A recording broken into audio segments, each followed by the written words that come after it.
Зараз я сиджу на береговій лінії місцевості, котра свого часу носила назву Руфіполіс. Ніхто з вас, я переконаний, ніколи не чув цієї назви і взагалі не розуміє, про що зараз йде мова. Адже більшість з нас не пам'ятає своєї історії, не знає своєї історії, ніколи в ній не розбиралася. Ми живемо за історичними наративами, котрі нам нав'язувала імперія, метрополія, котра володіла цими землями. І таке слово, як Новоросія, ні для кого з вас не буде в новинку, адже саме ці землі Російська імперія, котра їх окупувала в кінці 18 століття, почала називати Новоросія. Але сьогодні у своїй черговій експедиції нашого проєкту «Хащі», мандруючи Причорномор'ям, мандруючи Одещиною, ми розберемося, що таке Новоросія, що таке Руфополіс, яку роль в цьому відіграли українські козаки, яку роль в цьому відіграли німці-колоністи та яка в цьому роль Російської імперії. Отож, друзі, до чудових пригод українським Причорномор'ям, по дослідженню невідомої Одещини, по дослідженню українського Причорномор'я і до зламу міфів про те, що цей край є питомо російським. Я пірнаю в море, топлю свій бік, і сонце засвітить в моє зникле обличчя, моє зникле обличчя. Я не можу все тримати в собі, потонуть, як важкі кораблі, потонуть, як велике та хворе серце.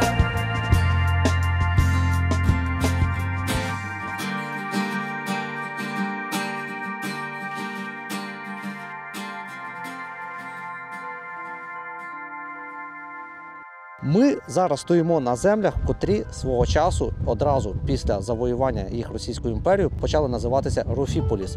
Чому Руфіполіс? Адже тут знову наше коріння повертається, і наша історія з коріннями повертається до нашого улюбленого Поділля, а саме до Ушицького повіта, і саме до самого дивного і чудернацького графа, котрий, напевно, існував за всю історію на нашій землі, Ігнація Сібора-Морхоцького. Так, того, котрий заснував Маньковецьку державу, про якого ми знімали фільм. Ви пам'ятаєте, що цей граф був мега-неординарною особою, мега-диваком, новатором, і тобто людиною, котра жила абсолютно не свій час, випередивши свій час на 100 або на 200 років. І будучи дуже розумним, харизматичним і таким креативним лідером, він вже в той час розумів, що Причорномор'я, нові землі, котрі війшли до Російської імперії, це дуже перспективний край. Морхоцький починає вкладати великі кошти в порт Гаджибей, який вже через кілька років починає називатися містом Одеса, а в околицях міста Одеси він викуповує за сучасними мірками просто сотні гектарів землі, безлюдної землі, безлюдних степів, власне, на яких ми зараз стоїмо, і називає їх Руфополіс в честь своєї дружини Єви Руфо.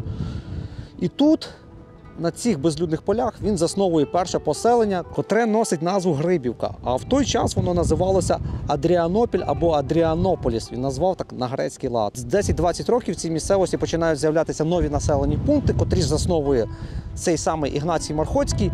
І всі перші люди, котрі прибували до цих населених пунктів, хто був першими жителями оцих оточуючих сіл – Кароліно-Буга, Санжійка, Грибівка, Барабой, Роксолани – це все були вихідці з Подільської губернії, з Ушицького повіту, тобто це сучасні Новоушицький, Віньковецький район, частково Муровано-Королевецький, Барський район Вінницької області, почасти Дунаєвецький, Кам'янець-Подільський райони Хмельниччини. Ну і тут ще поруч є село Кароліно-Бугас. Воно засновано сином Сібора-Морхоцького Карлом. І, власне, на честь Карла воно названо. Це один з таких поінтів, один з дуже важливих аспектів про русські землі, про русське Причорномор'я, про яке постійно заявляє російська влада і російська пропаганда. Але, як ми бачимо, 200 років тому назад абсолютно всіма першими жителями після татар, після турків, після греків, після половців і інших степових народів, які проживали ще тисячі років тому назад, першими тут були українці, коли лише Російська імперія відвоювала ці території, і вона була імперією, метрополією, центром. Але народом, котрий проживав, котрий підкорювався цій метрополії, тут був український народ. І абсолютно всі ці села засновані вихідцями сучасної Хмельниччини, сучасної Вінниччини. Наступні 3 дні ми мандруватимемо українським Причорномор'ям та будемо досліджувати аборигенні, так би мовити, поселення, котрі виникли на території цієї місцевості після приєднання її до Російської імперії. А в більшій мірі це будуть старовинні козацькі поселення, а також величезна і незліченна кількість німецьких колоній, німецьких поселень, котрі тут почали з'являтися в кінці 18-го, на початку 19-го століття.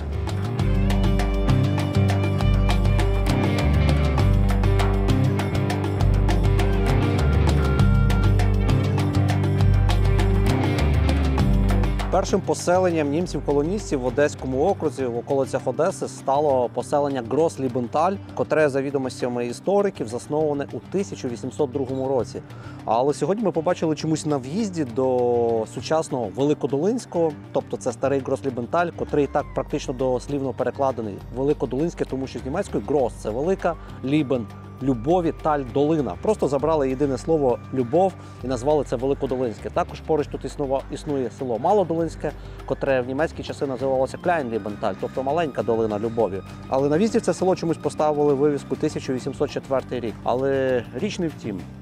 Річ в тім, що свого часу, коли воно було засноване і стало першим німецьким поселенням на півдні, згодом воно розрослося до найбільшого німецького лютеранського поселення всієї Одеської округи, а згодом стало центром німецького національного району, німецької округи, до якої входило 11 сіл, 7 з яких були лютеранські і 3 католицькі.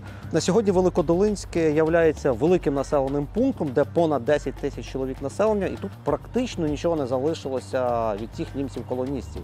Тут все заново забудовано, і найбільшою пам'яткою, котра нагадує про ці часи, це є приміщення кірхи, котре сьогодні переобладнане під приміщення Російської православної церкви. Будемо називати її своїми іменами, хоча вона ховається під назвою УПЦ, Українська православна церква Московського патріархату, але ми розуміємо по факту, що тут криється Російська православна церква. Також, звичайно, по селищу можна знайти багато будинків, цих типічних видовжених німецьких будинків, але вони в більшій мірі свої перебудовані.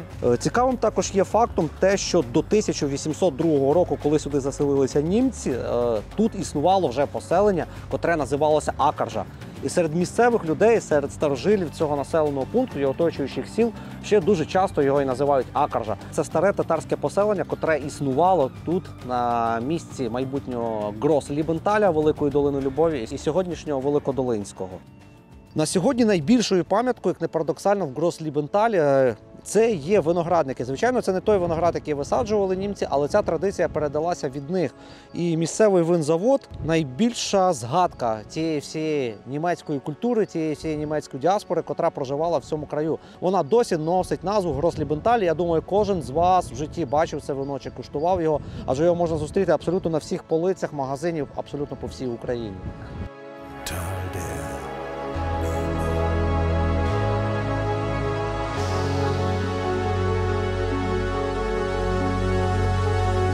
Ми знаходимося в Олександр-Хільфі. Називалося воно Олександр-Хільфом до 1945 року, 46-го року, коли звідси були виселені останні німці, котрі, власне, заснували це село на початку 19 століття і назвали його так. На сьогодні це село Доброолександрівка, колишнього Відьопольського району, сучасного Одеського району Одеської області. І ми знаходимося на такій вулиці, де практично кожен будинок, те, що з капітальних будинків, не добудов якихось там сарайчиків, це все будинки, котрим понад 100 років, котрі побудовані тут саме тими переселенцями з Німеччини у 19 столітті. Ці будинки можна проглядати по типовій продовжуваності. Довжина будинку там від 30 до 40 метрів, і колись в такому будинку проживала одна німецька сім'я, і він виконував функцію одразу житлового будинку і приміщення, в якому зберігалася худоба, реманент і, можливо, навіть якісь злакові, зернові. Сьогодні ми бачимо, вулиця називається Виноградна, і тут я роблю припущення, що, можливо, жителі цієї німецької колонії, цього німецького села займалися свого часу теж виноградарством і виноробством. І, напевно, навколишні поля, навколишні ці степи були висаджені такими прекрасними виноградниками, так само, як в Грос-Лібенталі, в Великодолинському. Єдине те, що я не володію німецькою мовою і не знаю, як на німецьку мову перекласти слово «виноград», але після цього можна подивитися в інтернеті, знайти німецьке слово «виноград» і в кінці додати лише «штрасе». І цілком ймовірно, що ця вулиця колись називалася типу «Виноград-штрасе». Але «виноград» тут німецькою потрібно вимовляти. А чи залишився тут хтось з німецьких оцих колоністів, що заснували село ваше? Сейчас уже, наверное, нету.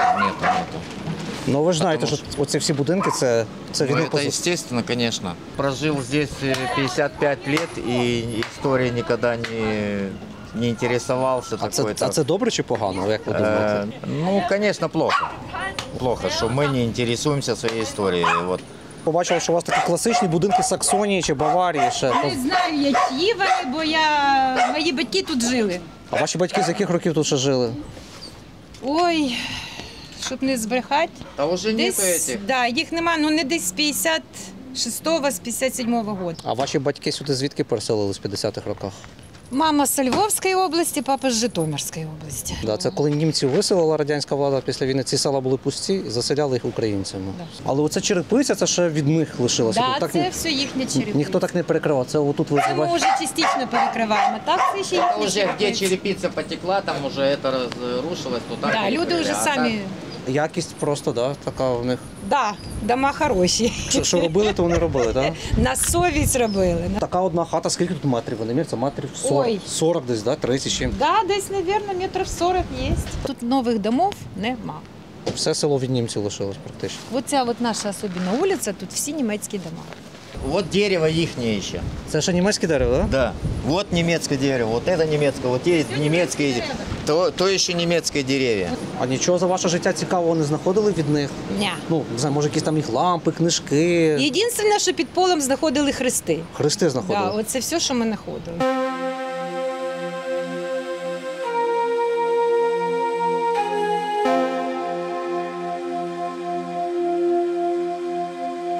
Після завоювання цих земель Російською імперією, аби їх освоювати, аби їх окультурювати, російська влада в першому лиці від Катерини II почала ці землі заселяти європейськими переселенцями, європейськими колоністами. На цій території масово почали заселятися німецькі колоністи зі всіх земель, адже Німеччина в той час була дуже така подроблена, бідна, і там економічний стан був важкий. І вони сюди переселялися в ці вільні причорноморські степи, де вони на 30 років позбавлялися податкових обов'язків, позбавлялися, де вони позбавлялися мобілізації. Вздовж річки Барабою, тут на території колишнього Відьопольського району, засновували ряд населених пунктів. Один з них Нейбург, так як власне і переклали, тут написали Новоградівка, тобто Новий Град, нове місто.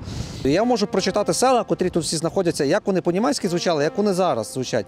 Наприклад, Іозефсталь. Його дослівно переклали як Йосипівка. Морієнталь переклали як Мар'янівка. Петерсталь переклали як Петродолинське. Фрейденталь переклали Фрейдер з німецької Мирний. Переклали як село Мирне Біляївського району. Олександр Гільф. Доброолександрівка. Лібенталь – це просто долина любові. І воно стало в радянський час Ленінталем, тому що Лібенталь і Ленінталь схоже. Лише зараз, під час декомунізації, в 2016 чи 2018 році, селу колишнього Біляївського району повернули історичну назву Лібенталь.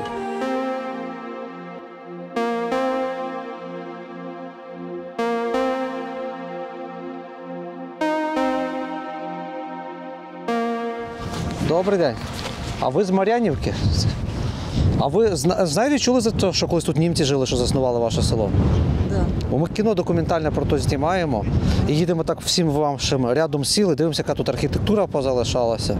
А ви тут родились прямо? Ні, я не родилася. А ви Я приїхала сюди в 59-му а звідки? з Тернопільської області. Переважно все це людей з Тернопільської, з Хмельницької, з Львівської області. Приїжджі, всі на роботу після війни. А що тут за робота була? Виноградники і сади були. Тут сильно багато виноградів. А, то після німців позалишалось все таке, так? Да. Оце, Сад був. то тут вино десь робили чи ви здавали десь той виноград? Він завод тут. Прямо в Мар'янівці був винзавод? Да, він так і є. Ого. Зараз винограду в нас немає, то Що, повикорчовували? повикорчовували. Це ж за Горбачова, коли був сухий закон, так? Так, той сухий закон був. Всі старі німецькі виноградники викорчували. Та тут винограду було щось 1200 гектарів. Ого, і гарний був виноград такий. І виноград був класний. Я коли-то в 70-х годах поштальоном робила. І прийшло було письмо на пошту сюди, на Мар'яновку. Без того, як колись казали, на деревню дідушки. Пишуть, що третя хата з краю, з правої сторони. Там город є, там керниця і там скарб є. А яка третя хата з краю, то не було кому дати. Ну, то ми там на пошті відкрили його, то письмо. Що? Ну, та й кому його дати? З якого краю? І з цього краю є, і там з того краю є. І отсюди ось з цього краю. А ви корову припасаєте чи що ви Так, десь? це я йду пасти корови. А, то ваші, так? Що? Здаєте молоко чи? Я не здаю, на базар возю. Десь в місто ж, в Одесу чи? В Іллічовськ. А, Чорноморськ, так. Чорноморськ. Іллічов, знаємо, так. Це трохи вам вигідно, так? Надоїти і здати.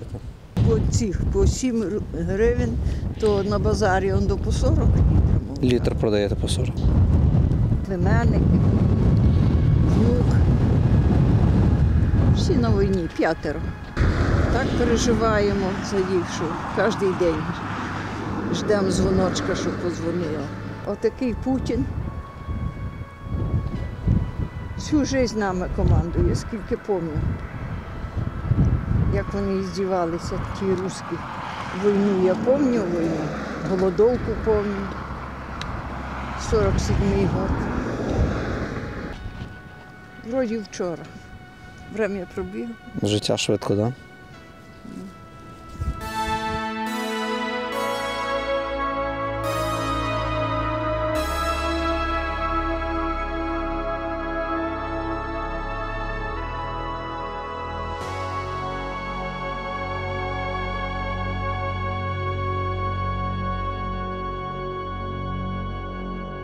Звичайно, більшість запорізьких козаків на цих землях почали з'являтися після розпаду Запорізької Січі і після того, коли Російська імперія почала володіти цими землями після перемоги над Туреччиною.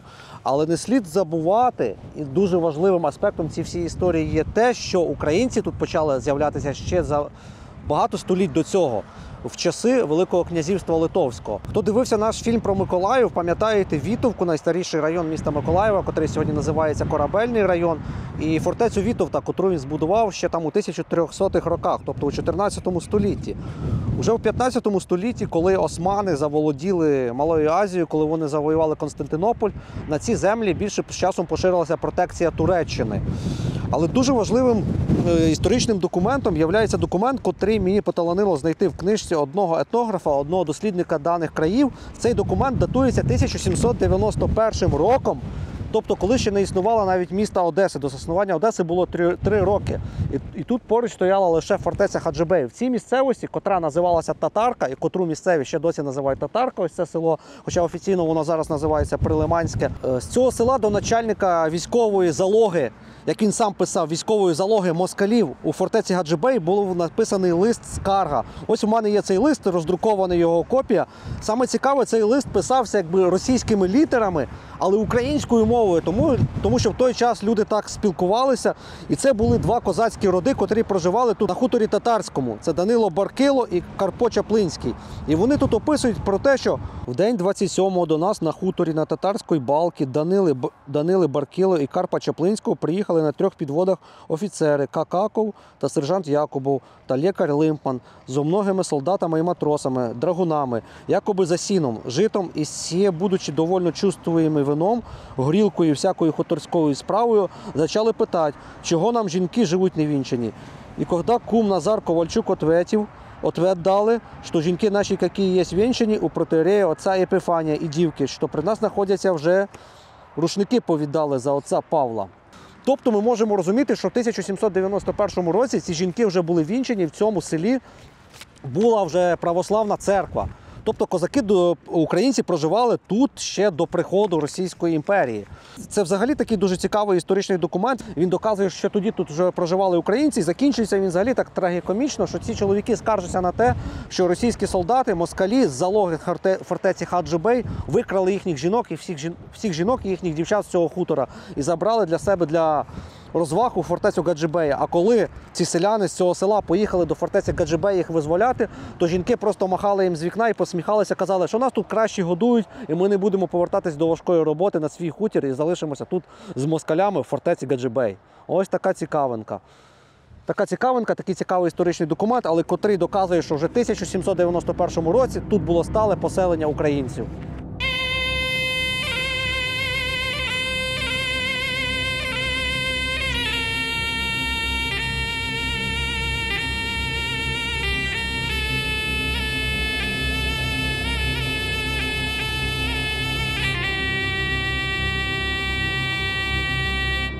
Чисельними свідками проживання українців на території Причорномор'я ще в кінці 18 століття є незліченні козацькі кладовища, котрих лише за підрахунками науковців, зараз і дослідженими, зареєстрованими, є кілька десятків лише в Одеській області. І самий великий збережений козацьке кладовище, як не парадоксально, знаходиться в самому місті Одеса. Навіть не в області, десь там в селах, а ось тут, в підніжжі Шкодової гори. Ми зараз перебуваємо на цьому кладовищі, і тут поховані переважно козаки або їхні нащадки вже в 19 столітті, котрі переселилися сюди по приходу Російської імперії, а за свідченнями деяких істориків, що вони тут проживали біля фортеці Гаджибей, біля цієї татарсько-турецької фортеці, ще до поразки Туреччини в російсько-турецькій війні. Вони першими у схилах цієї гори почали його вирубувати для будівництва своїх помешкань. І коли вони видобували ці келі, вони просто починали навіть жити. Свої перші оселі вони робили прямо в цих місцях, де вони видобували цей камінь. Згодом в 19 столітті, звичайно, це все переросло в промислові великі масштаби, і під Одесою сформувалася ця гігантська, незліченна павутина складних, хитросплетених підземель, котрі сьогодні відомі як одеські катакомби. Якщо я не помиляюсь, це є найдовшими катакомбами у світі, випереджаючи Паризькі, випереджаючи інші рукодільні катакомби на нашій землі. Але на цю тему ми зараз більш детально і більш ґрунтовно поспілкуємося з місцевими краєзнавцями, з місцевими класними хлопцями, котрі вже роками досліджують тему катакомб, котрі роками досліджують тему всієї цікавої історії Одеси і передмістя Одеси, а також Одеської області, які, власне, більше знають про це кладовище. Ну, давайте поспілкуємося з ними. От оці всі хрести зроблені козаками-хресторізами з каміння, яке шахтарі видобували прямо ось над цим кладовищем. Окей, щоб я не руйнувався, зруйнуйте ви. Це міф про Сотниківську Січ і про Сотниківський цвинтар. Це повністю міф. Січ, що таке Січ взагалі? Ну, Січ – це воєнізована гарнізон за парканом. певне укріплення, в якому сидить гарнізон. І якісь установи, військові установи. Це головне. Не може бути Січі на території, яка контролюється Османською імперією. Початок 90-х. Україна тільки не отримала незалежність. І тільки розвалився Радянський Союз. Взагалі повний брак інформації якоїсь. Повний, ноль, абсолютний. І починаються оце перші кроки поиску власної ідентичності. А коли нічого нема, знаєш, оцей постколоніальний синдром, коли починають, якщо чогось нема, ми це вигадаємо. І от на початку 90-х, якраз коли Шувалов дослідив цей цвинтар, все сюди приїхали тодішні неокозацькі організації, об'єднання, і вони вліпили туди ту табличку, що ніби тут знаходилась якась Сотниківська Січ. Насправді ніякої Сотниківської Січі в історії не існувало. Класичний козацький хрест, і тут ти можеш бачити, як їх робили. Тобто випилювали таку брилу з вапняка-ракушняка, робили запили. Тобто так, чик-чик-чик. І ось воно виходив такий хрест. Це самий старий хрест, ось він. Здесь погребен младенец, раб Божий, здесь погребен раб Божий, младенец Іоанн. І 1791 рік.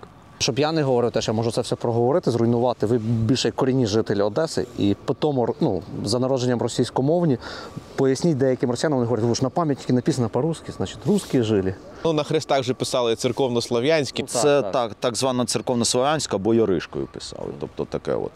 Тобто це не російська мова сучасна. Росіяни намагаються зробити підтасовку фактів, тому що привласнити собі і історію, навіть мову, тому що до російської мови ця церковно-слов'янська, як його називають, нібито церковно-слов'янське, не має жодного відношення. Це староболгарське. Що якраз сучасна російська мова, та офіційна, вона якраз будувалася на основі цієї церковно-слов'янської. Суміш французької.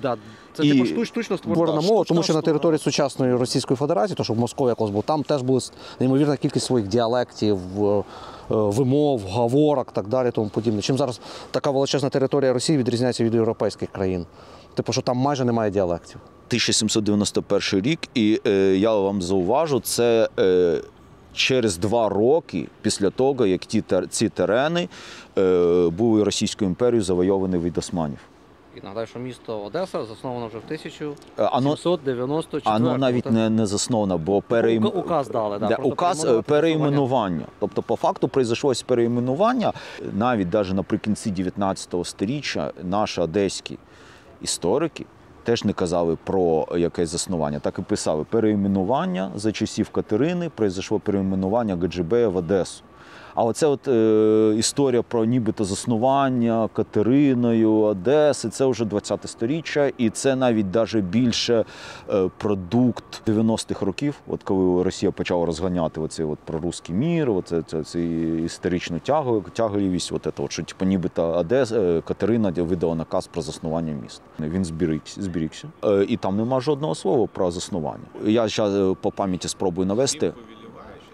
Уважая выгодное положение Гаджибея при Черном море и сопряженные с он им пользы, приказываем построить тут купеческий порт купно с военной гаванью. Тобто, про яке ми заснування? Так само, я зараз не пам'ятаю, Авідіополь, це теж вона ж йому дала. Скоріше османська, скоріше. Там сперечаються або татарська, або османська, і Авідіополь – це Аджидер. Так, теж. Авідіополь – це і потім Аджидер було. Тобто тут всі були назви, вкорінені назви, це вони мають османське, татарське походження, і то ці Ополі, і все це вже кінець 18-19 сторіччя.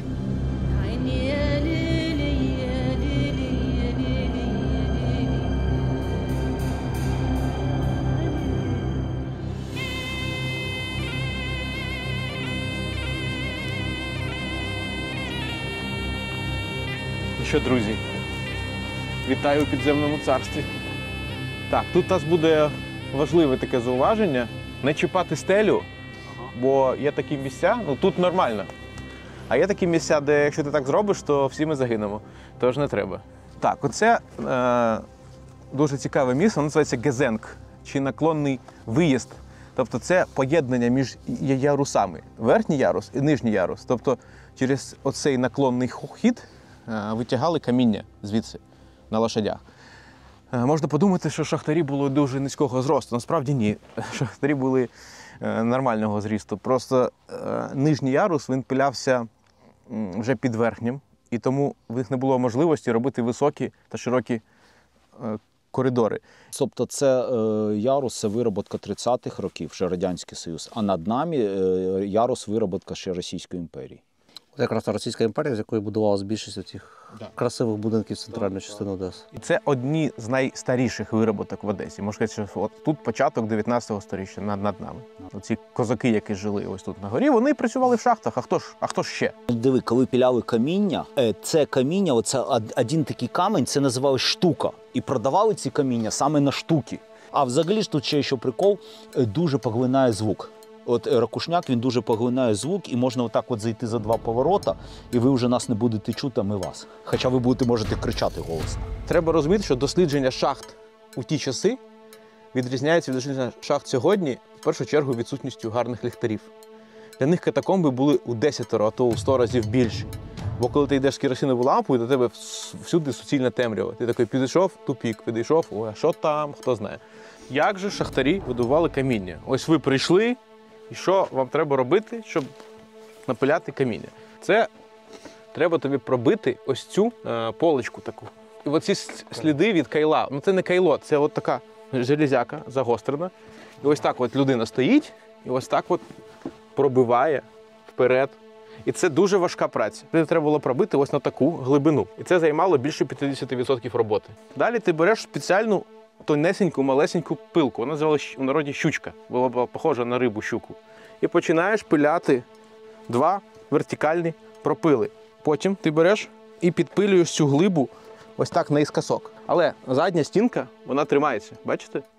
Вам треба її відламати від задньої стінки. Відірвав, не розколов. Бо якщо ти її по частям розколов, можна її тут і бросити, бо ти вже не напилиш неї того каміння, яке бажав. Бо розміри, вони бралися з припуском, звісно, на те, що відламається, але чітко були розміри, щоб розпиляти з максимальним коефіцієнтом корисної дії. І потім найважливіша і найстрашніша операція. Цю глибу каміння треба покласти ось сюди. У них була одна людина, яка була як, може, 3 з нас в одному, 150 кіло. Він називався Бугай у народі. У Бугая була найвідповідальніша та найризиковіша роль. От всю цю працю він не робив, він просто там сидів і курив цигарки. Але йому платили таку зарплатню, як всім. А за що? За ризик. Бо бугай повинен був взяти оцю глибу на себе, на груди її покласти, а важила вона більше десь тонну. І він должен був її притримати, наскільки він може. Тут вони будували пірамідки із каміння, щоб вона замортизувала падіння, але не можна було просто бросити. Вона була дуже важка і вона могла розколотися. Якщо вона розколиться, все. І він цей бугай должен був її притримати і якось із-под неї потім вискочити. І було дуже багато випадків, коли цей бугай випрыгнути не міг. Скільки вони заробляли? Це ж немерено роботу. Я знаю, що вся бригада десь за зміну на всіх могла заробити до 10 рублів. Зміна була десь 15 годин. Це було дно, як то кажуть, дніще. Бо, наприклад, я знаю, що дворник міг отримати просто за те, що він там дворник, 2-3 рубля на добу. І коли кажуть, що Одеса – це місто моряків, це так. В Одесі було багато моряків. Але якщо взяти населення Одеси там, на 1912 рік, щось таке, по перепису, там було десь майже 300 тисяч населення, велике місто було, то 30 тисяч було задіяно десь у каменевидобутку, продажі, тобто кожен 10-й був якось шахтарем. Там от цвинтар, де ми були, оце Куяльницький, там при ньому була церква Вознесіння, її в 30-х годах більшовиків зірвали. Збереглася метрична книга. Там дуже багато написано: задавлений пулінфою, загинув в завалках, вбитий скалою. Це шахтарська майстерня. Ванна. 2 ванни і колодязь водяний. І 2 ванни. Для чого їм ванни? Диви, ми довго думали, але є. Ванна нужна для того. Вода, навіщо багато води? Поїти лошадей. Бо лошаді багато п'ють води. З колодязі. Ні, колодязь ґрунтова. А тут, типу, Вон колодязь. Тут, до речі, може, там вода досі. Да, там є вони вода. знайшли прямо до джерела, добулись до... А тут іноді вода сама проступає. Бачиш, чорне – це нафта. Нафта виходить, Да, нафтова не виходить, це завод. Ну, з завода просто. Завод, да. Він засрав землю нафтою тут дуже. Ну, ми тут самі як на екскурсії, реально, хлопці профі, вони нам розказують, показують, видно, що люди горять цим. Горять, прямо переживають. Тому на майбутнє єдине, що можу запропонувати, якщо вам буде цікаво повноцінний фільм про катакомби, ми щось про нього повчимо. Знову зв'яжемося з хлопцями, колись в майбутньому можна зробити цілу експедицію тут на 5 днів, пройти десятки кілометрів і зробити про це повноцінний фільм. Чисто присвячений катакомбам. Я думаю, там буде багато цікавинок і багато різних нюансів. Ось наш вхід. Ось ми пішли. І зараз ми знаходимося ось десь, де мій ноготь. Ось тут. Це підлога верхнього ярусу. Вона тримається за рахунок просто того, що вона отак от скріплена, як цегла. І все. Тобто над нами верхній ярус. Одеські катакомби мають понад 2,5 тисячі кілометрів. Це лише тих, що досліджені. Недосліджених взагалі, ще невідомо скільки, навіть хлопці самі толком не знають. Кажуть, тут деякі люди ціле життя на це витратили, були створені цілі клуби, ще в радянські часи, які досліджували ці катакомби. Ми зараз так поверхнево ними пробіглися в цьому районі, де починали козаки, козацькі нащадки копати, рубати ці катакомби, і потім десь з часом в промисловий спосіб вони вже прорубувалися. Власне, ми зараз в катакомбах 30-х років, які вже в радянський час тут вирізалися такими батраками бідною верствою населення. Так, нас кличуть нагору, і ми ліземо цікавим таким лазом, яким лазили і радянські партизани, і робочі нагору.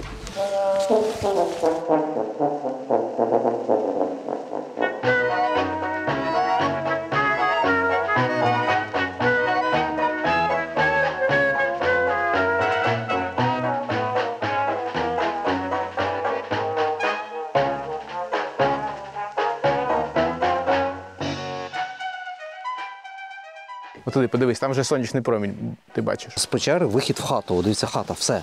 Мащено вапном, все побілено і трошки закопчено, все тут жили люди. От зараз ми знаходимося вже не в катакомбі, не в печері, а в тих приміщеннях, що місцеві називали скала. От тут вони жили в скалі. Прикол в тому, люди могли вийти з хати, і вон хата, і там також були двері. І прийти к сусіду через катакомби. Через катакомби в Це гості дві до хати, сусіда піти. дві різні хати. Там дівка, а там хлопець, і вони тут зустрілися. Отут от жили люди. Видиш, димоход над тобою тут, от ця піч була. Тут люди жили реально ще до 60-х років. Тобто 60-ті, там, до другої половини 60-х років. Тобто, коли совєтський чоловік вже був у космосі і бороздив простори Вселенної, люди жили в печері, і от проводка є, електрика. Бачите, до них тягнулася сюди електрика. І вони жили от в таких умовах. Це, звичайно, багато що говорить про ставлення до людини в радянський час і про багатство життя в ті часи. Тобто поностальгуйте ще за Радянським Союзом.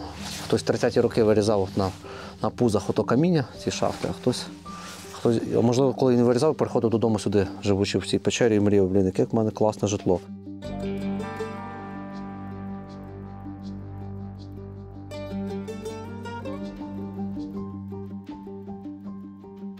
Ота піч, що ми внизу дивилися в хаті, оце з неї вихід, той димар, що виходить. Тобто ми зараз стоїмо на тій хаті, де люди жили. От такі гори, це їхній дах. В них даху не було, там шифера, черепиці. Коли німецькі колоністи свої дахи перекривали черепицею такою красивою. Прості, посполиті, прості люди, робочий клас, міста Одеса, жив от в таких в скалах. І саме цікаво в тому, що в мене є світлина ще початку ХХ століття, саме цієї хати, коли тут жили люди. Бачиш, от тут були господарчі споруди, а там кімнати, а далі ход-систему теж. Що, Максим? Не хочеш купити в Одесі хату? 5 кілометрів від центру, до моря, не знаю, 6. Отака вона Шкодова гора, і це місто Одеса, це хащі прямо в місті. Не за містом, не в області, а в самісінькому місті.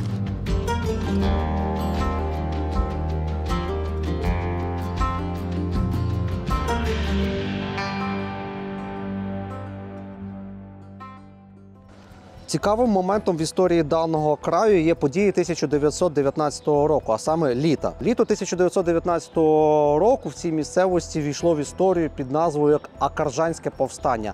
Так, тоді саме встановлювалася радянська влада в цій місцевості, і вона пробувала робити вже перші утиски німців і забороняти німецьку назву Грослібенталь і називати це селище Акаржа. Але це не була не основна проблема. Основною проблемою було те, що радянська влада дуже сильно утискала господарів. Вона почала проводити протрозверстку, вона починала в людей забирати майно. Німці були великими господарями, німці мали великі господарства, і вони, звичайно, цим були невдоволені. І тоді саме тут, у Грослібенталі, розгорнулося найбільше повстання півдня України проти більшовиків, проти радянської влади. З навколишніх кількох десятків сіл зібралося понад 20 тисяч повстанців, котрі захопили зброю у червоноармійців, і вони вирушили таким військовим походом на Одесу, аби в Одесі розтрощити всю червону залогу. Тоді війська дійшли до такого села, як Татарка. Сьогодні воно носить назву Прилиманське. Придушити повністю це повстання вдалося лише завдяки китайцям і китайському батальйону, котрий розташовувався тоді в Овідіополі, і потягами, бронепотягами він під'їхав сюди. І китайці оточили повстанців, роззброїли їх і тоді придушили це німецьке повстання.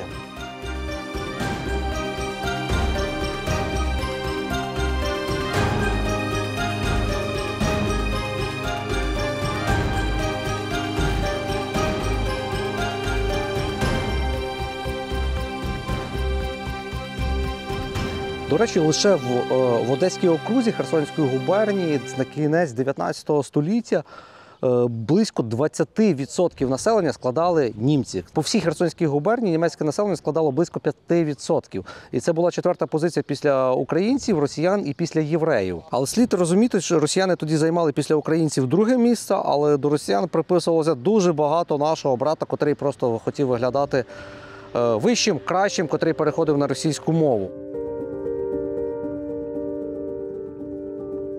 В цих колишніх величних німецьких колоніях, звичайно, був свій храм. Це або лютеранські кірхи, або католицькі церкви.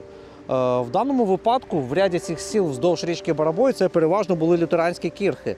І на сьогодні більшість з них в тому чи іншому стані залишилися в цих селах. Деяким з цих кірх поталанило або не поталанило, в більшій мірі таки поталанило бути перетвореними в сучасні православні храми. На відміну від Доброолександрівки, де кірха перетворена в сучасну православну церкву, так в Новогродівці кірха в радянський час була перетворена в дом культури, і згодом цей дом культури, тобто будинок культури, перетворився взагалі в руїни. Тому в даному випадку, звичайно, розумію, що краще би були хоч трошки безсмакові, але православні храми, ніж ось такі руїни, котрі стоять обабіч доріг ось тут, на Одещині.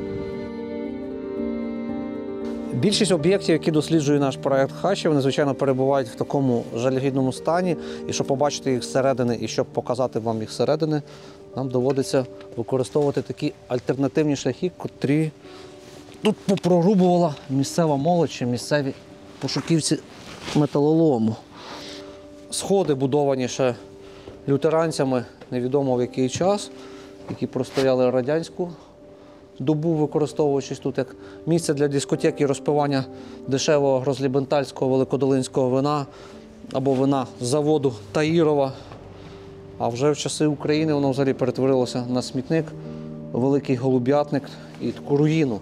Я настільки довіряю німецьким балкам дубовим, які ж, до речі, балки дубові, оці, коли німці розбудовували свої колонії, вони в більшій мірі свої сплавлялися якраз по Дністру, звідти з Поділля. І знову ж такий чоловік, як Ігнатій Мархоцький, дуже підприємливий, дуже розумний, дуже харизматичний, креативний, він заробляв на цьому, сплавляючи ліс сюди. А зараз я вийду на балкон клубу, я навіть не знаю, що воно під час кірхи, яку роль відігравало. Але теж це було балконом, можливо, сюди виходив. Господи, як він, коли в мене вилітають банальні базові слова з голови, як називається проповідник в лютеранській церкві?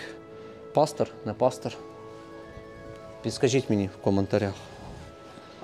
Окрім храмів, інші будівлі в цих всіх селах, на щастя, використовуються. Люди їх обжили і вони не в задетбаному стані. Але є винятки. От зараз в центрі Новоградівки, проїжджаючи біля дороги, ми побачили таку типову німецьку споруду, котра взагалі до 50 метрів десь простягнулася, і вона закинута. Видно, що там колись була Укрпошта. Напевно, воно використовувалося якесь як адмінбудівля там в радянські часи, можливо, що в 90-ті роки. Тому зараз маємо прекрасну нагоду з вами заглянути всередину і подивитися, що там робиться всередині цій старовинній будівлі. Всередині робиться жахіття більше, ніж яке можна було очікувати. І знаєте, нещодавно я давав інтерв'ю на «Детектор Медіа». Можете пошукати це інтерв'ю, прочитати, воно текстово. Я там сказав, що нам в країні, окрім декомунізації, потрібна дуже велика дерегулізація. Ця дерегулізація, про яку говорять, це мається на увазі те, що у нас дуже часто так виглядає зупинка. Загаджена зупинка, закидана сміттям, старий перекривлений розвалений міст. І що ми робимо? Замість того, щоб це відремонтувати, щоб це зробити, щоб зібрати сміття під цим мостом і обкультурити, і відрізнятися тим самим від росіян, показувати, що ми кращі, що ми європейський народ, який ми себе називаємо, до чого ми прагнемо. Натомість ні, ми закидуємо все сміттям далі, це сміття валяється збоку, але просто ми цю зупинку розфарбовуємо в синьо-жовті кольори і малюємо там тризуб. Так само робимо з цими мостами. Ця тенденція почала з'являтися 2014 року, і вона зараз продовжується. Це, звичайно, прекрасно, це круто малювати все в кольори нашого державного прапора і малювати всюди нашу державну символіку. Але, вибачте, вона не має малюватися на загаджених сортирах і на зруйнованих таких будинках, які закидані сміттям. Це, по-моєму, навіть поплюження національних державних символів. І щоб любити свою країну розвивати, це не потрібно на руїнах малювати тризуби. Тому що сам по собі цей колір не має цілющих властивостей. І тризуб – це не хрест і не свята вода проти диявола і проти Росії. Так вони їх бояться, на них росіян кидає на наші кольори і на нашу символіку, на наш тризуб Володимира Великого. Але самі по собі, без нас, без людей, вони нічого не зроблять. Вони не варті нічого. Адже ми створили ці символи, це символи, котрі характеризують, символізують нас, українців, як велику націю, як великий народ. І щоб такими бути, то потрібно це бути на діях, а не лише на символах, знаєте, на папері і на словах. Ми зараз в селі Фрейденталь. І тут місцева громада, місцеві активісти відновили невеличку частину старого німецького кладовища. Бачимо тут зо 2 десятка пам'ятників, які є доглянутими, такими охайними, відновленими і на красивому зеленому газоні. І це прекрасно, але це є рідкість. Якщо я не помиляюсь, коли я підіймав, вивчав цю тему німців при Чорномор'я, лише на території сучасної Одеської області було понад 130 німецьких колоній. Ось таких доглянутих відновлених кладовищ, на жаль, напевно, там на пальцях рук можна порахувати, їх десятки в Україні. Все інше занедбане, все інше в кущах, ми ще теж покажемо такі кладовища. Позбирали ці пам'ятники і уголочок оце знесли і зробили, це вже скільки, 3 роки, мабуть, я вже забула, там вже написано. Да-да. А це в ваших селах хтось робив, так, активісти? Це наш батюшка з Української церкви, і ми прихожани, і ми ось оця вулиця підтримуємо тут, і ми садимо цвіточки, служби тут служать. Фотографуєте? Трошки, да. А ми знімаємо якраз кіно документальне, це про німців. Та ви хоч предупредіть, я в такому вигляді вийшла. Так як біля дому, так. Не треба. Це ж документалістика, справжнє життя. А ви тут проживали давно, все життя тут жили? Я вчителю, тут 50 років вже по направленню, як приїхала сюди жити. А ви звідки приїхали? Із Кілійського району. Вчилася в Херсоні. Ви ж з Бессарабії прям. Ну так, да. Тут переселенці. Ну, це ж село було німецьке, воно заселялося. Ота центральна вулиця, там дома сохранилися. Думаю, що за люди ходять і головне кожне. От бачите, вже 15 років не працюю, я вже 74 роки мені, 4 роки 74. То коли в школі українською все говорили, а тут суржик такий, це вже я переходжу слово таке. А що ж суржик? Ви ж вчителька і самі говорите суржик, ще такі радянські наративи. Діалект треба говорити. В кожного регіону свої діалекти, вони прекрасні. Це чиста мова. Навіть ті самі Німеччині, ви знаєте, що вона теж існує чиста мова лише на телебаченні, там, серед культурних еліт. А кожен регіон Німеччини говорить своїм діалектом, своєю мовою. Оце якби не війна, тут вже мали екскурсії задіяти, приїжджали внуки чи правнуки, шукали могили, цікавилися сюди. Я щось зачастили, я тут все время весь час бачу. Чому вас відновили кладовище? Це гарно, дуже молодець ваш батюшка таку ініціативу проявив, так? Ну да. Він такий в нас патріот, він з Західної України. Це він все сам із активістами оце стягував усе тут. Отут сюди були мармурові пам'ятники. Отут німцям були, там, з надписями, з усіми, ну я ж вже тут 50 років. То ви пам'ятаєте ті пам'ятники? Ну пам'ятаю, що були, де коли хто їх порозбирав, позабирали. Ну бачите, люди, які є. Кудись людям треба надгробний пам'ятник. Десь переробляли на щось, на другі пам'ятники могли переробити.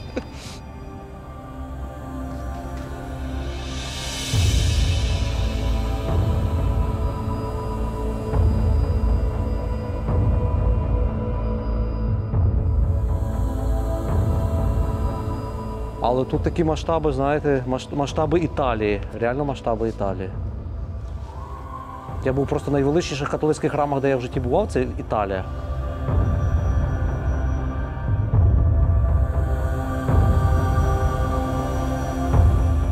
Коли перші німецькі колоністи заснували Грослібенталь, через певний час місцева влада міста Одеса зрозуміла, що німці приносять велику користь цьому округу, і за настанови міського голови Одеси Дюка де Рішельє просувалася ідея максимального заселення цих земель німецькими колоністами. І тоді за його власний кошт були викуплені землі вздовж Кучурганського лиману або вздовж Кучурганського водосховища. І в той час на берегах цього водосховища було засновано два селища, два містечка переселенцями з Ельзацу та Лотарингії, котрі їх назвали Зальц. Зараз ми, власне, перебуваємо в Зальці. Це селище, котре сьогодні носить назву Лиманське. І тут знаходиться найбільший католицький храм, чи руїни найбільшого католицького храму всього півдня. Так, це не в Херсоні, не в Миколаєві, не в Одесі, не в інших великих містах півдня України. Там, хоч сама громада католиків була значно більшою, але найбільший католицький храм всього півдня України був збудований саме тут. А, до речі, це радянські надписи. Вони використовували ці приміщення в радянський час. І там з однієї сторони написано частину з радянського гімну «Слався Отечество наше свободне», а з цієї сторони написано «Жить і жить». І там вверху щось зашкрябано, але я прочитав в інтернеті, що люди, котрі бачили цей надпис ще давно, казали, що там «Как же хочеться жить і жить». Ну, зруйнувати все, да, це ж їхній девіз. Ми старий мір розрушимо і новий. Це вони все вони абсолютно рушили. Тому, щоб росіяни не рушили різні міри, щоб ми могли будувати свій світ, щоб ми могли цивілізаційно розвиватися, ми мусимо не забувати, завдяки кому ми зараз боремося, підтримувати нашу армію. Якби це не було важко, якби ми не втомилися, повірте, їм набагато важче. Їм набагато важче. І відмовтеся від кави, там, від сигареток, від походу на одну піцу. Чи трошки зекономте на купівлі нового телефону, бо не будуть важливі телефони, не будуть важливі піци, якщо сюди повернеться оцей народ, який писав ось ці надписи «Прослався Отечество наше свободне», тому що він перетворить всю нашу країну і всі наші життя в такі зруйновані храми, як цей храм у Лиманському на самому кордоні з квазі-державним утворенням Придністровсько-Молдавська Республіка.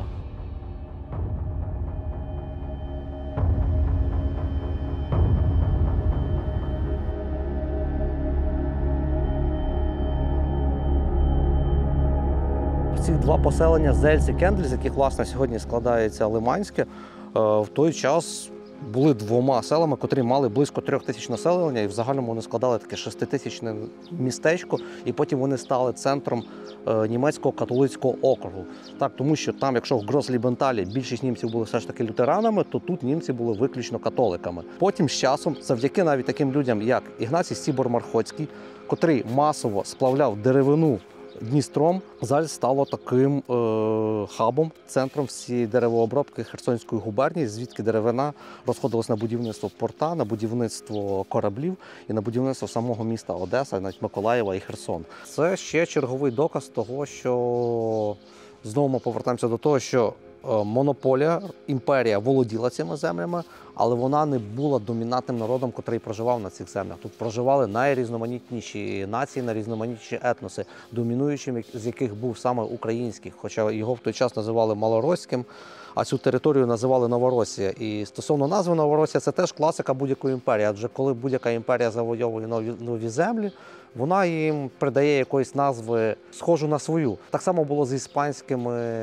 завойовниками, відкривачами Південної Америки. Коли вони її відкрили, завойовували, вони її назвали Нуева Еспанія, тобто Нова Іспанія. Так само росіяни, коли завоювали сучасний південь України, вони її назвали Нова Росія.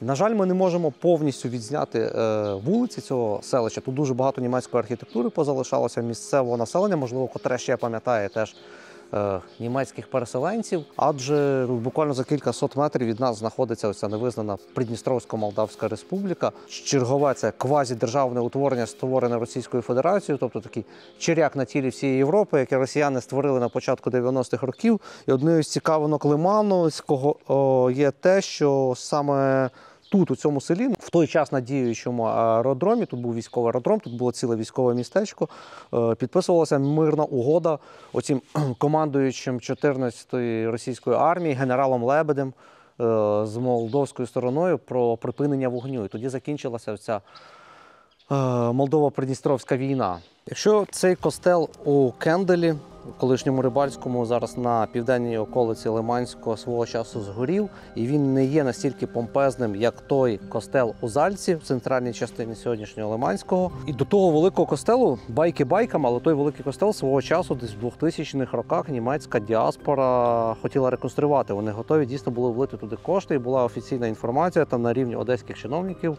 обласних про вливання 6 мільйонів євро на відбудову цього костелу.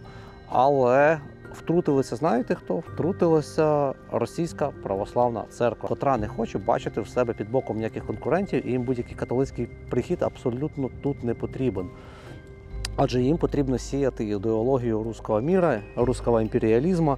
І таким символічним доказом посівання цього руського імперіалізму, руського вседержав'я є пам'ятник білогвардійцям, котрі загинули тут у 1920 році, поставлений вже в наш час, де прославляються воїни-білогвардійці, воїни, які віддали життя за Отечество і за царя, і за Велику Російську імперію.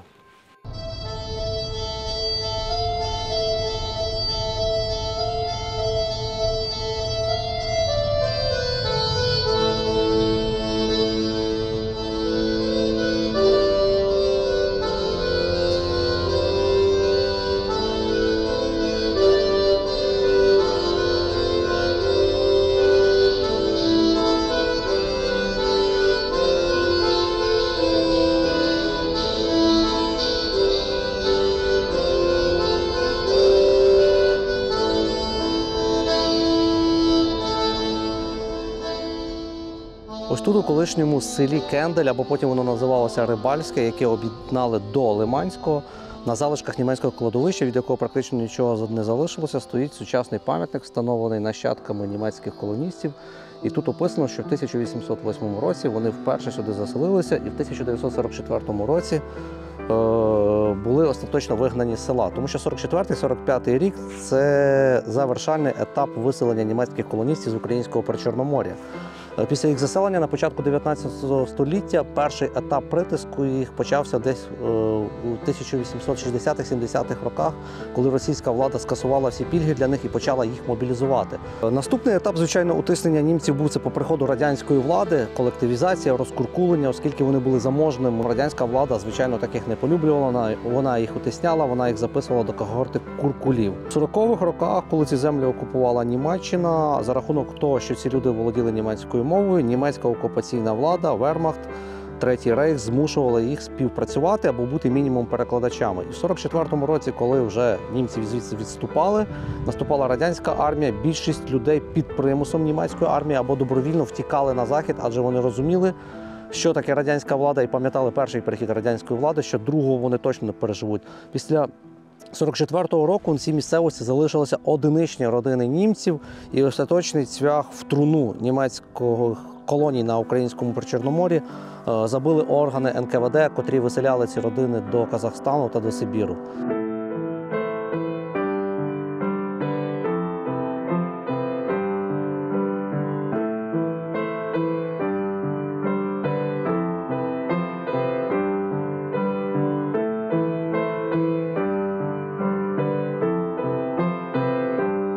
Досліджуючи Одещину, ми вирішили зробити одне маленьке виключення і заїхати в одне село в Миколаївській області, але на самому кордоні з Одещиною.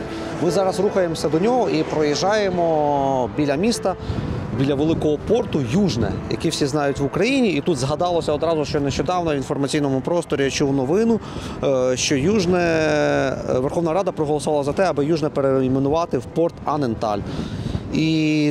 І знову це все пов'язано з німецькими колоністами, адже тут поруч знаходиться село Біляри, котре свого часу називалося Аненталь або Альт-Аненталь. Тобто це німецька колонія. По суті, це там, де фактично зараз знаходиться цей торговий морський порт від міста Южне, котре було засноване в радянський час, де побудований був цей порт.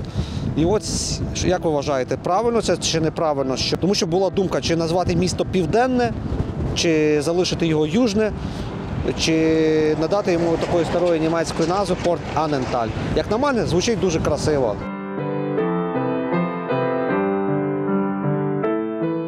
Чергова з сотень німецьких колоній на українському Причорномор'ї, котра з німецької мови дослівно перекладається як «квіткове поле».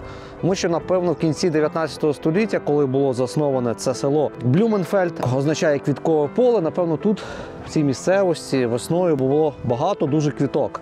Зараз ще дуже рання весна, цих квіток немає. І це село Миколаївського району Миколаївської області на самому кордоні з Одеською областю. І в ньому зберігся ось такий костел. Зберігся, ну як би зберігся? Зберігся його кістяк, його основа, яку нам зараз таланить бачити. Вона навіть зараз красиво виглядає, і можна лише уявляти, наскільки це така фундаментальна, красива споруда була тоді. І все село, всі вулиці – це знов такі паралельні, рівні, правильні вулиці з довгими будинками, як ми вже бачили. І дуже багато старовинної теж черепиці збереглося на цих будинках і жесті, якою ще перекривали німці свої будинки у цій колонії. Тут зблизька дуже видно гарно черепицю, якою криті ці хати, це лакована. От глиняна черепиця, а потім її чимось таким зеленим лаком фарбували. Дуже красиво. От черепиці 100 років, де її можна ще використовувати. Тут велика частина будівель в цьому селі перекрита такими черепицями. Хрести трьолисні такі. Ось один хрест проглядається. Тут щось є надпис 1665, я не розумію, що це таке 165. Потім квіти, потім угорі ще якісь цифри. Тут теж надписи, теж хрести. Ну, тобто 100 років така фарба під відкритим простором, під впливом сонячного проміння, під впливом дощу, всього вона ще позберігалася. А тут в Арці взагалі дуже гарно ще квітки збереглися. Цікава історія, як ці німці, перші колоністи, добиралися сюди. Є спогади, є їхні описи в книжках. Це був дуже важкий шлях, який тривав близько 2 місяців. Вони спочатку такими баржами, суднами сплавлялися по Дунаю до румунського міста Галац, а вже від Галаца вони на підводах, на конях добиралися до міста у сучасній Молдові, хоча вона по факту окупована Росією і там створена маріонеткова держава Придністровська Молдавська Республіка, до Дубосар. І в Дубосарах вони проходили кількамісячний або кількатижневий, вже не пам'ятаю, карантин, аби не привозити багато хвороб. Тому що цей шлях був настільки важкий, і люди під час нього, під час добирання сюди на територію Російської імперії дуже сильно, дуже часто хворіли. В деяких спогадах німецьких колоністів є описи, що з 6 їхніх дітей сюди доїжджало лише 2. Дуже висока була дитяча смертність.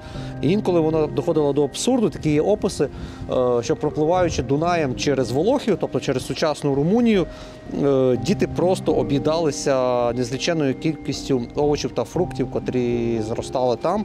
І в них була банальна дизентерія, від якої тоді не було порятунку на початку 19 століття. От така цікавинка. Знімаємо про колишні німецькі колонії в Одеській і Миколаївській області. Так от трошки походили довкола вашого костелу. Хотіли б, може, вас запитати, чи ви щось знаєте, пам'ятаєте за німців? Так, тут була німецька колонія. Ваша німецька хата, то, що це ви живете тут, а? Це, да, це німецька хата. Від німців лишилось? Німецькі, це всі хати німецькі. Німці, вони навіть приїжджали. Вони все знають, в їх карта, в їх є карта. Хто тут жив, в яких хатах жили, що. Ну, я там від мами, мама моя переселенка, вона там була з Тернопільської, з тіткою їх дівчатками сюди переселили. Жодної могили німецької не залишилось? Не залишилось, тому що там на тому місці построєні як хати. Ще при совєтській власті, знаєте? Так, люди живуть на кістках. Да.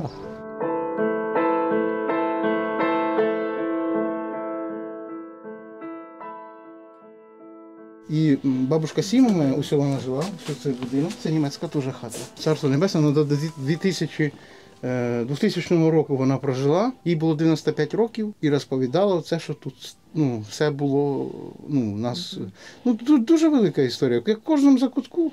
Потім приїжджали, бо їх же ж тоді виселяли протягом швидкого часу, буквально за 10 годин не давали зібратися, тут воронки і вивозили.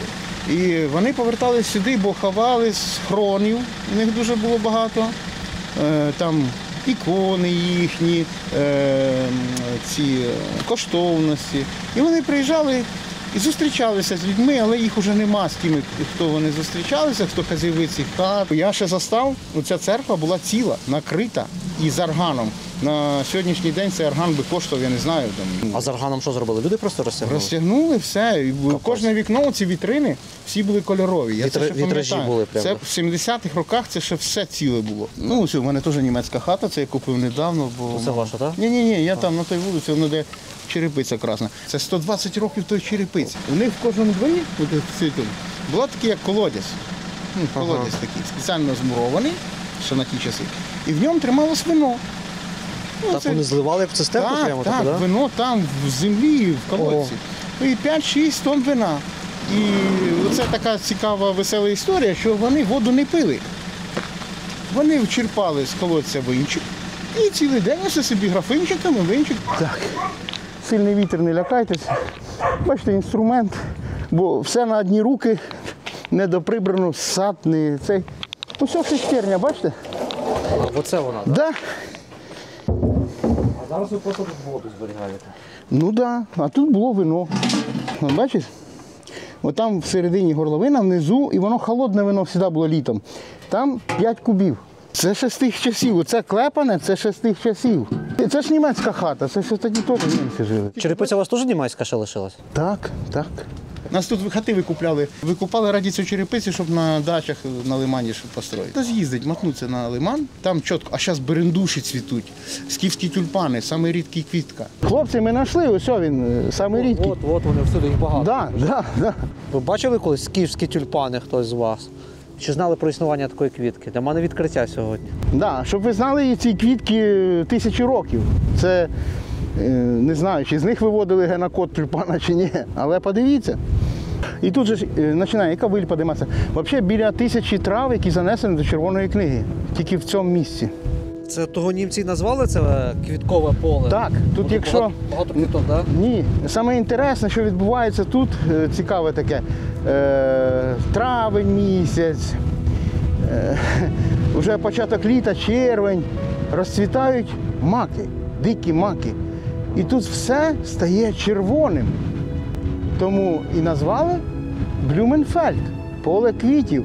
Такого рідко де побачиш. Терен, льот. Яка красота, де? Колір прапора. Думаєте, що ще прапор походить з цього десь? Щось? А як же, так. Я ж в Римі, в Ватикані, я 6 разів святкував Новий рік, їхнє Різдво. І там в Ватикані є герб. Так, це єдина державна символіка, яка є в Ватикані в храмі там. Да. Більше жодної країни. Жодної країни немає. Мій лиманчик, мій дорогенький. Привіт, зайчик.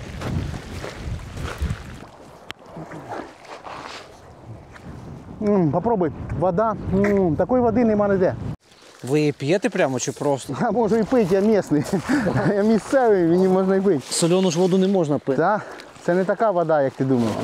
Умивайся, умивайся. Це як священне вода, наче в церкву прийшов. Це наше саме дороге спадкоємство, яке є. Усе, наше здоров'я, наш лиман. І ще наші діди і прадіди, вони були тут, і тут люди жили. Були козацькі станиці. Прісна вода не глибоко є, теж керниці були.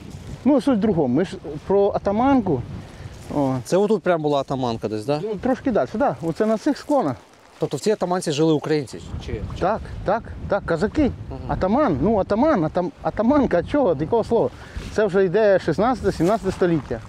Тобто ще до приходу Російської імперії вони тут жили? Так, тут це наша була земля, тут в чому той говориш, що ж дикий степ, якому татари були тут. Я не буду казати, той пій, який був там, казав, що він там знає історію, він же насмішив весь світ, то що він там малов.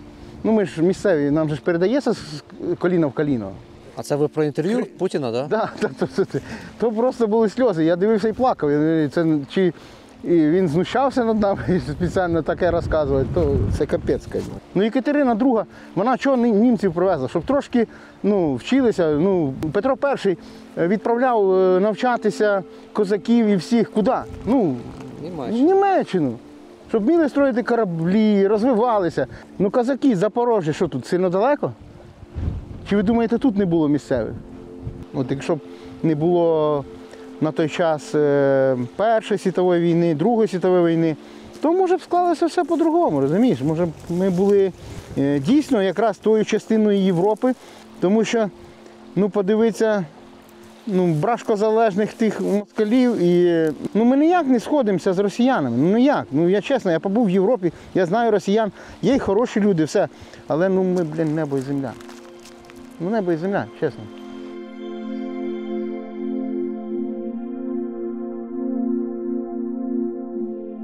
Наша експедиція швидко пробіглася по цікавих та значних пам'ятках, залишених українцями в Північному Причорномор'ї, німецькими колоністами, котрі за 140 років перебування тут залишили значний слід в історії краю. Але ми навіть не згадали про перший трамвай міста Одеса, котрий запустили ці німці свого часу селища Люсдорф до однієї з станцій Великого Фонтану. Тим більше ми навіть не згадали про кімерійців, скіфів, сарматів, котрі тисячами років проживали на цій землі і залишили по собі чисельні кургани. А що там вже мови про греків з їх колоніями, готів, гунів, аварів? Більшість цих племен і народів вже попросту не існує. Греки свідомо не претендують на ці землі. Не мають зазіхань на ці землі ні литовці з турками та татарами, ні німці. Не йметься лише одній імперії, котра живе виключно в світі ефемерної слави минулого, котра стала одержима історією та її поверненням, хоч та історія часто є міфічною та видуманою. Наш проект постійно закликає цікавитися історією, вивчати її та берегти, але ні в якому разі не бути одержимими нею, не жити минулим, а розвивати сьогодення і підноситись до майбутнього. У моря